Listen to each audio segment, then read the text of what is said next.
Assalamualaikum warahmatullahi wabarakatuh. Kembali lagi di channel Pak Iris yang akan membahas materi IPS. Sebelum dilanjutkan, silakan jika berkenan jangan lupa like, subscribe, dan share. Semoga banyak manfaatnya, amin. Kali ini Pak Iris akan membahas materi IPS kelas 9 semester genap, yaitu pengembangan pusat-pusat keunggulan ekonomi untuk kesejahteraan masyarakat. Berikut pembahasannya. Pusat-pusat keunggulan ekonomi yang ada di Indonesia. Pertama adalah PT Freeport, yaitu sebuah perusahaan dari Freeport McMoran dan Gold PT Indonesia. Ini adalah awal mulanya perusahaan yang dimiliki oleh Amerika. Ya, jadi sejarahnya itu tahun 1904 sampai 1905 itu sudah ada zaman Belanda. Namun pada zaman Soeharto, kebijakan tersebut untuk menanam modal yang banyak, maka perusahaan asing boleh sebesar-besarnya untuk berinvestasi di Indonesia, terutama tahun 1967. Nah, pada saat itu Indonesia awal mula hanya sahamnya 9,36%. Sekarang sudah diinvestasi menjadi 51% saat tahun 2018. Lalu perkiraan pendapatannya berapa jika lancar ya, yaitu 864 triliun kalau kursnya per dolar 14.400. Jadi alhamdulillah 51% sahamnya sudah dikuasai Indonesia. Lalu PT Freeport ini tentang apa aja yang mereka buat? Memasarkan konsentrat, yaitu mengandung tembaga, emas, dan perak ke seluruh penjuru dunia. Berikut adalah gambar tambang PT Freeport di Papua ya. Ini sangat luas sekali. Apa kontribusi dan peranan PT Freeport Indonesia bagi Indonesia? Satu, ternyata menyerap 24.000 orang, di mana komposisinya 9,75% itu terdiri dari ini karyawan nasional, 28,5% karyawan Papua, dan 2,2% karyawan asing. Jadi secara prosentase Indonesia banyak karyawan nasional dan karyawan Papua. Yang kedua, investasi dalam infrastruktur lebih dari 8, miliar US dollar. Ketiga, keuntungan ke pemerintah ini waktu 4 tahun terakhir 59%. Membantu 0,8% pendapatan rumah tangga di Indonesia ini secara nasional 0,8%.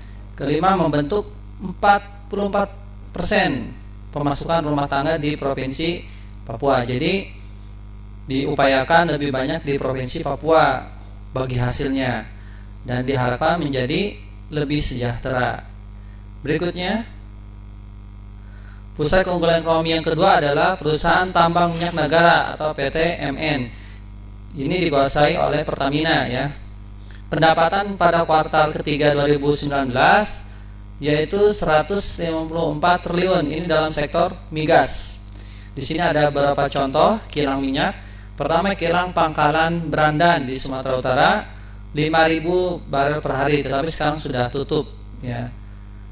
Yang kedua, kilang minyak Dumai di Riau, ini 127.000 sampai 133.000 barel per hari.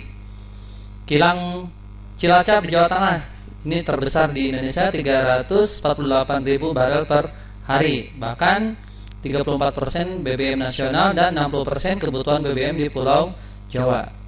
Yang keempat, kilang Balikpapan di Kalimantan Timur, 260.000 barel per hari.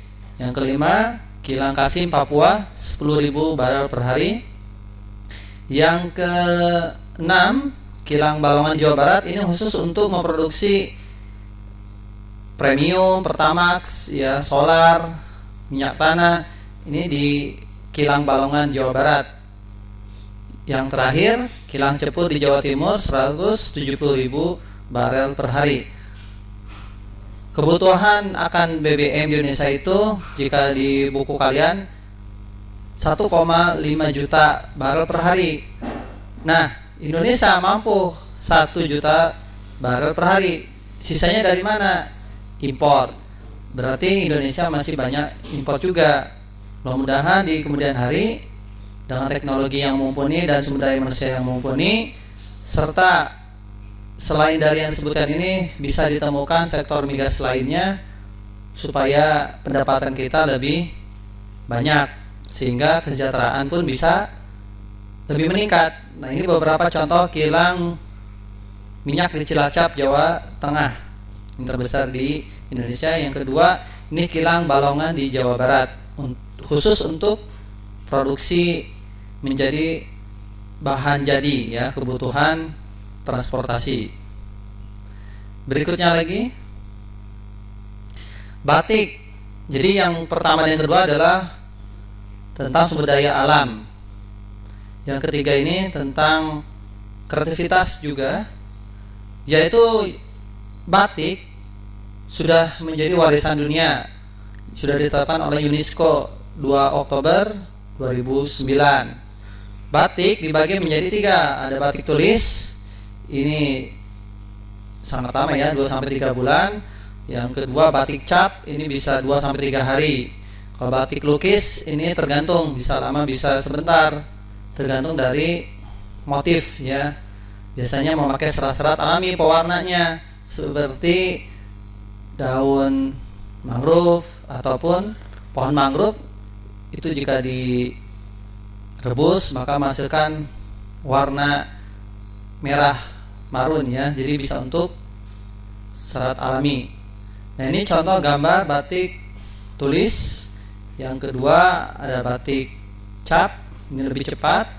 Yang ketiga ini gambar batik lukis ya. Oke, itu adalah pusat-pusat keunggulan ekonomi untuk kesejahteraan Indonesia. Mudah-mudahan Indonesia bisa lebih sejahtera lagi dan bisa menemukan pusat keunggulan ekonomi yang lain. Amin. Terima kasih atas perhatiannya, semoga bermanfaat. Wassalamualaikum warahmatullahi wabarakatuh.